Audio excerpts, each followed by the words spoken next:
We're so glad to be here with Coach Remo tonight.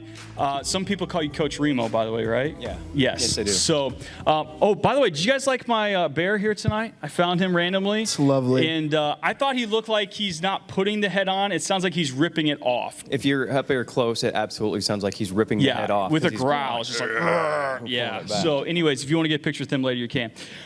So, Coach, I've gotten to know you this past year. Kind of came across you a couple times there at Centennial. But how long have you been a baseball coach once again at Centennial? Just frame of reference. I have been the baseball coach, one of the baseball coaches at Centennial for 12 years now, and head coach for the last 8.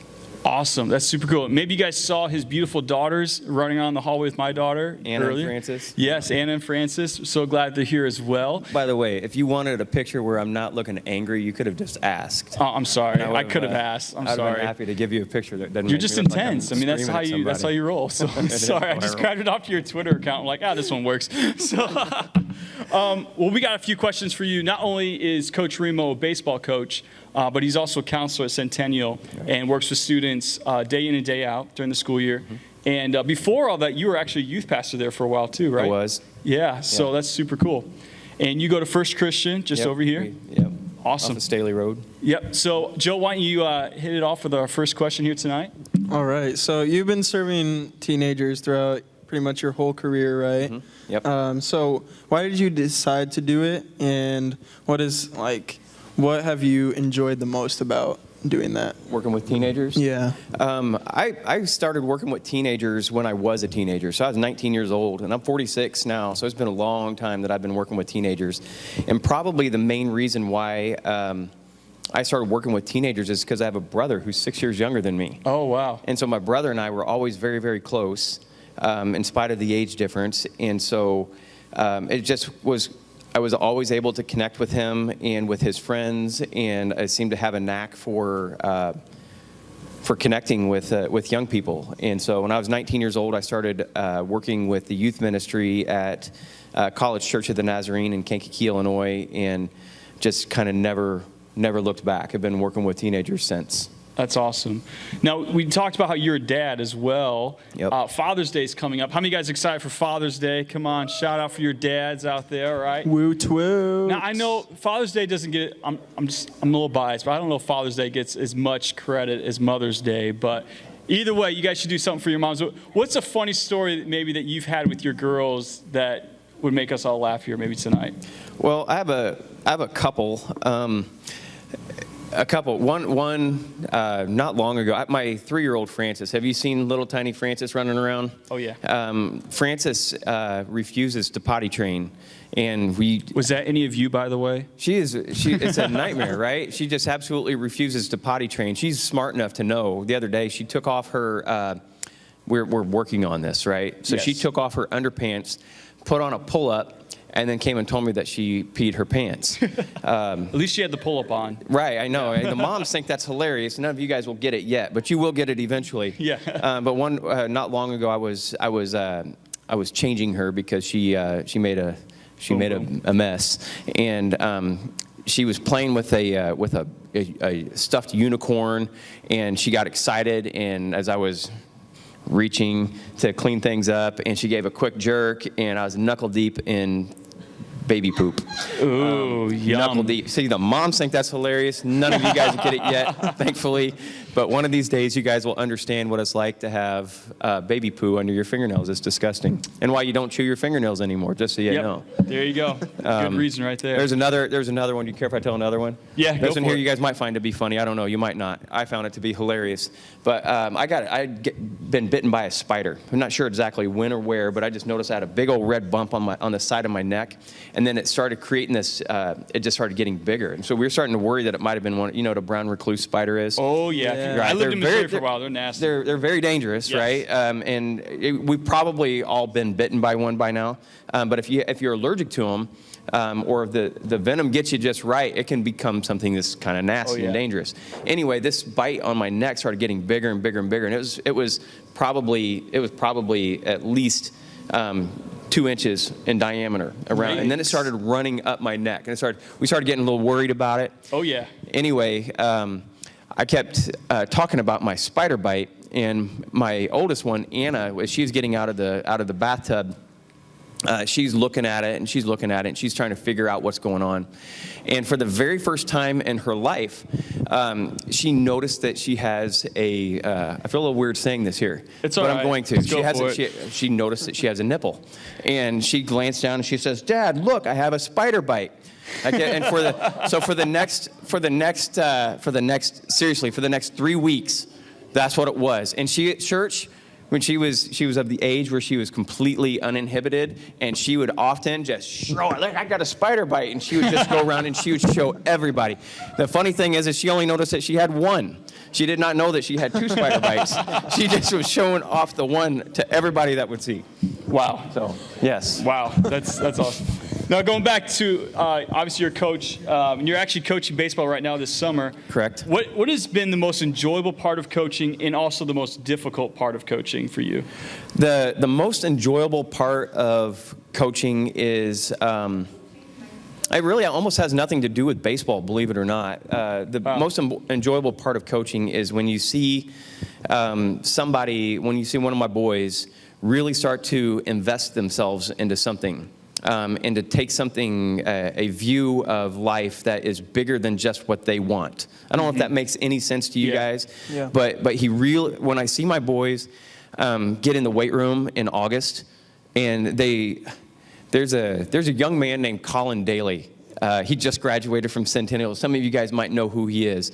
But when he first started lifting weights, I'm telling you, no joke, the dude could barely move. And when it came to bench press, he was barely bench pressing 15 and 20-pound dumbbells. Within a short amount of time, probably 3 or 4 months, he had gotten so much stronger, and he really was just so totally invested in it that he's bench pressing almost 50-pound dumbbells. And that's a big deal to see somebody when they really commit to something. It's crazy rewarding, right? It just becomes crazy rewarding when you see that. And the challenges, honestly, it's completely the exact opposite, is when you see somebody who is selfish, they're self-centered, they don't want to do things for the team. They strike out in a big spot, and instead of hustling back to the dugout and telling the next guy, "Hey, I need you to pick me up," they're throwing their bats or throwing their helmets or something like that. And then oftentimes those same players, their moms and dads, start chewing on me because their kid struck out. Yes, that does happen. And so, the selfish side of sports, and I think it's very, very, very prevalent, which might be why the unselfish guys, it's such a big deal when an unselfish player or an unselfish teammate really invests themselves into something that's bigger and better than just their own stats or their own playing time, or because that goes beyond baseball. It goes way, way, way beyond baseball. That's awesome. That's awesome. Joe, do you have a follow-up question for that? Yeah, so I know, like, being part of several sports teams, I think especially like when, say, like you're a freshman coming up on the team, or say like you get a new coach, what would you say is the best way to earn the respect of your coach? Wow, that's a really good question. Probably the best way that we could you can earn the respect of your coach and blow your coach away would be to pick up without being told. That's easy too. Easy. Wow. So I've been really crazy blessed to have some amazing baseball players at Centennial High School. Right. We've had Jeff Lindgren is playing in the Marlins organization. Luke Smith is starting. Probably going to be the #1 pitcher at University of Louisville next year. Yeah. We've had some crazy good. Alec Thomas played in the College World Series. Anyway, we've just had some crazy good baseball players at Centennial. But the most successful team that we went to the Elite Eight in 2015.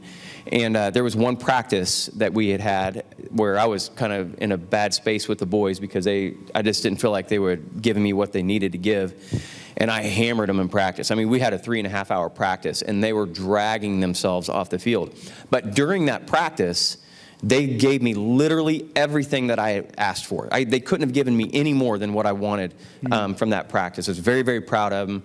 Anyway, they're dog-tired, and they're dragging themselves off the field. And as I turned and I looked into the dugout, there was a helmet bag and 2 buckets of baseballs.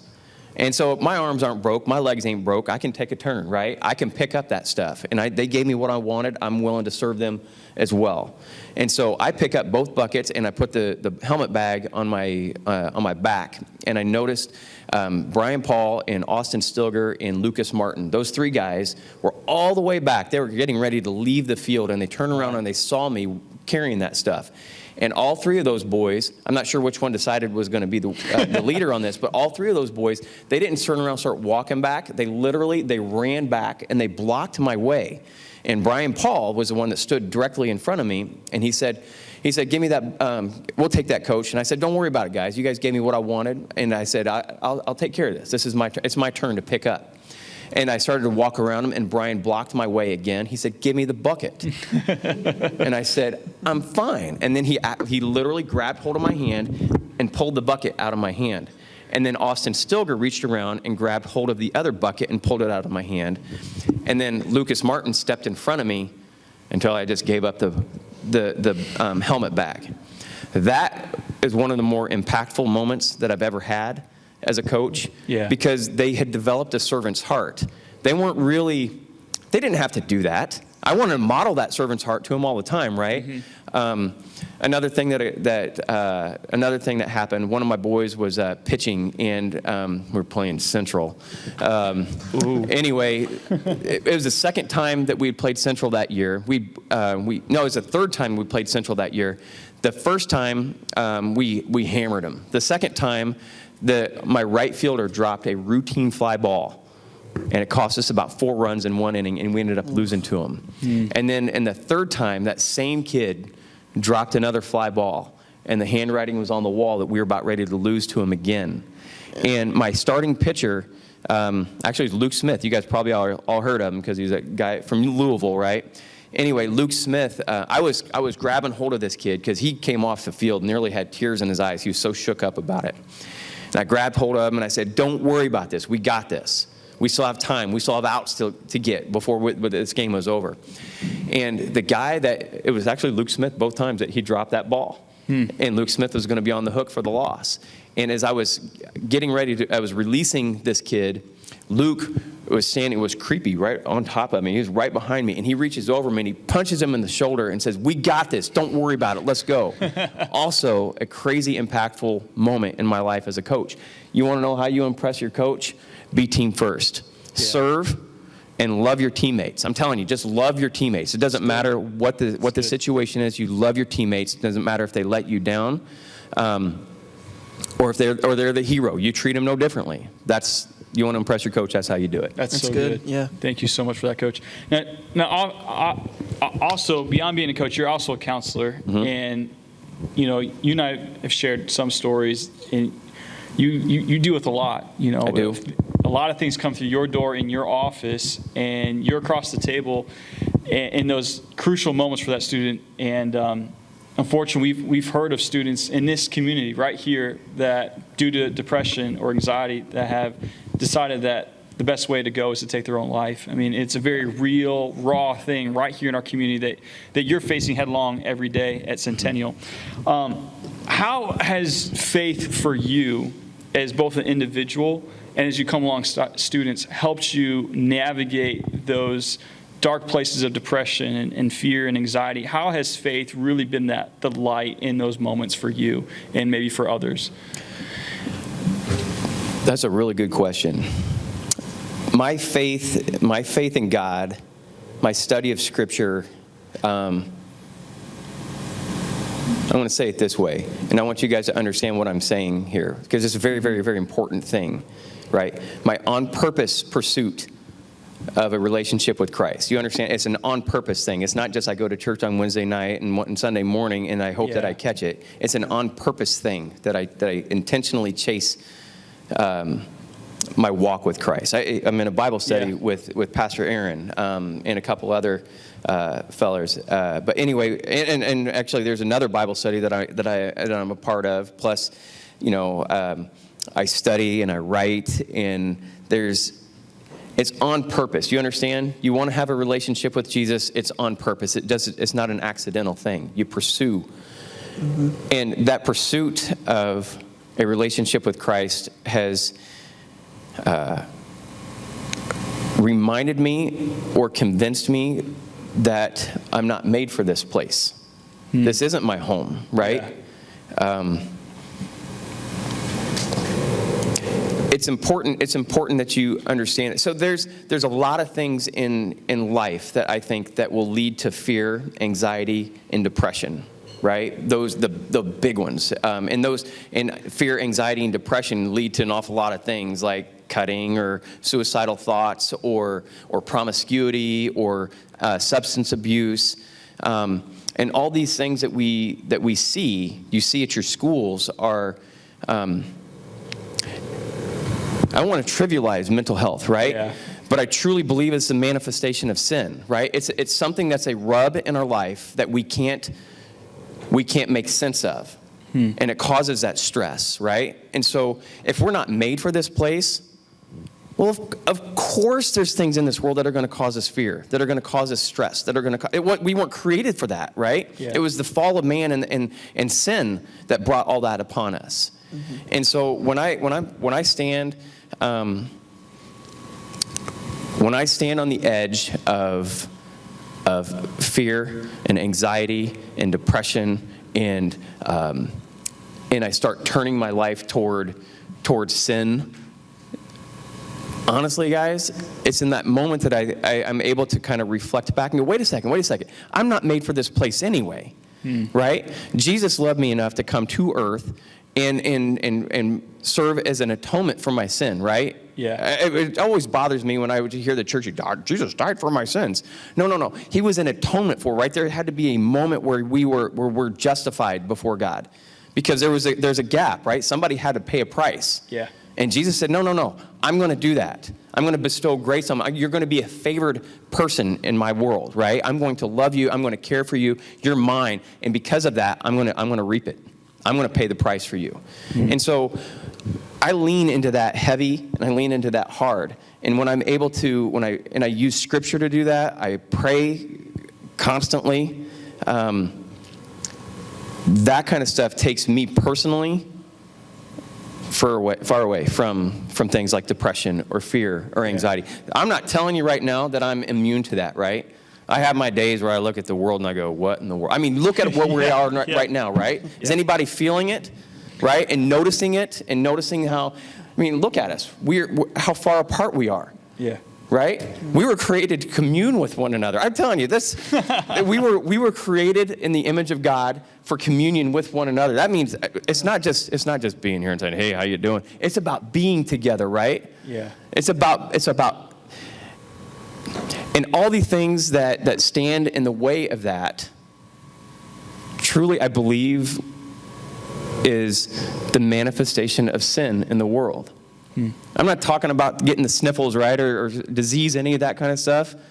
But it's the disease and the sniffles and all that stuff. It's all the manifestation of sin. It was a perfect place before sin entered the world, right? Yeah. And so, it's a tough thing. It's a tough thing to understand that we're not made for this place. Yeah. Right? But we're made to be here. We're made to commune with one another. We're made to be here with God. And God gets to make all those decisions when and where, right? And so when you can trust that God is the boss and God is in control, it becomes one of those things where you can kind of go, yeah, right? Yeah. And it just takes that pressure off, and you can somehow find yourself at peace. But I feel emotional talking about this, I'm telling you. Yeah. I don't believe that peace comes from any other place other than God. Yeah. It doesn't come from, I worked really hard all week and I'm going to sit down on the couch and I'm going to watch 7 episodes of Law and Order until 2 o'clock in the morning, right? Yeah. Recently I've done that, just in case you're wondering. You know, it's not found in going to a party, Yeah. right? And I don't care if you are completely sober. You're all going to go to a party, and there's going to be absolutely nothing that Pastor Aaron would go, "What are you guys doing? Stop it!" Right? I don't care if it's even the most pure of all pure parties. You're not going to find peace there. Yeah. You're going to find peace in a relationship with Christ, and that changes the matrix. It changes it completely and totally. I wish I could convey this more clearly. There's going to be a lot of trial and error in your life as you discover this. But Jesus brings peace. Yeah. So 100%. It doesn't mean it's easy. It won't make it easy.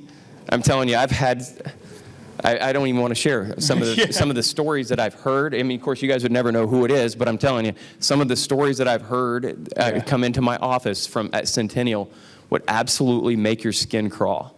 Mm-hmm. Some things that our kids have gone through, and the fact that that's why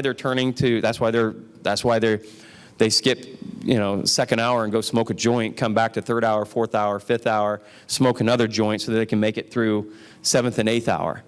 Because they just constantly are looking for that form of peace. I so badly want to grab them, give them a hug, and say, "Let's pray." Yeah. I know the answer. I do that sometimes, just in case you were wondering. Yeah. I love that you said, like, pursuing God with purpose. I love that. Yeah. One of our big vision statements here is we want to launch students with a sense of purpose, and that purpose is Him, and knowing Him and walking with Him, pursuing Him. I love that so much. Joe, do you have one last question over there? Sorry for talking so long. No, it's all right. It's a very passionate part of my life. I know. It's very important to me. That's good. So, I mean, I know you mentioned in there, like, just looking at, like, everybody, how, like, far apart we are, and, like, with all this COVID stuff going on. So, like, I know for me and, like, any of our other students, I think we all have been sensing, like, some sort of isolation during these past few months.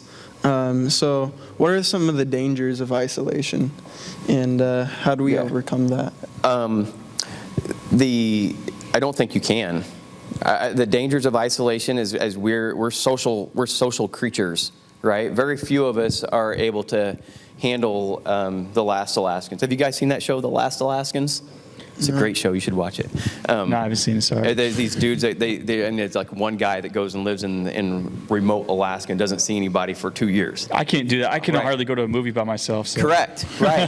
And so I haven't seen. It's been 3 or 4 weeks since we've been in contact, physical contact. Didn't even think about it, but immediately I reached out my hand. We shook hands, and then we embraced. We gave each other a hug. There is a very real thing with babies. It's called failure to thrive. Did you know that if you don't touch a newborn baby, they'll just die? You could give the baby food and water, keep it warm, but if you don't touch it, the baby will die.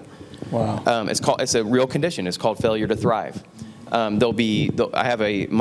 cousin adopted a little baby. Or actually, she's not a little baby. She's the size of a little baby. She's 2 years old now. Wow. They've had her for close to a year. But this kid is, I think she's 3 now. And she looks like she is maybe 18 months. Her parents just kind of put her in a crib in the corner and left her there. I can't even imagine. But without that human touch, without that contact, it's a dangerous thing that we're doing, right? Yeah. Oh, look, we got people here. You can't stand to be apart, right? They just scooted their chairs together. It's because this is kind of how we were created. Yeah. Even if you're an introvert. Even if you're an introvert. I mean, you probably don't even realize it, but now that I'm going to tell you this, you're going to notice it all the time. We touch each other constantly. Yeah. As human beings, we'll slap each other on the back, we'll bump knuckles, right? We'll give each other hugs, right? You'll walk up behind somebody, teenage boys, middle schoolers mostly, typically will walk up and try to dead leg each other and knee each other in the leg. I mean, it's just, there's human contact constantly. Actually, with the invention of video games and social media, you've seen a lot of the stresses in our society because as we're becoming increasingly isolated, we stop talking to each other. We stop being with one another. We start becoming more snippy and snarky toward one another. Yeah. We're able to become keyboard warriors where we hide behind, I can say whatever I want to this idiot because I think he's an idiot, right? And then next thing, and it's just stuff like that that creates stress in our lives. But I think the human-to-human contact, it's part of our DNA. We can't not do it. That's good. It's part of how God created us. That's good. And that's why, that's one of the reasons why we are together. We want to be together as a youth ministry so that way we can be here for one another, be the family of God, not just in word, but also in deed. So thank you so much, Coach. Yeah. Why don't you guys give him a hand? Yeah, thank you for your time. So much. Yeah.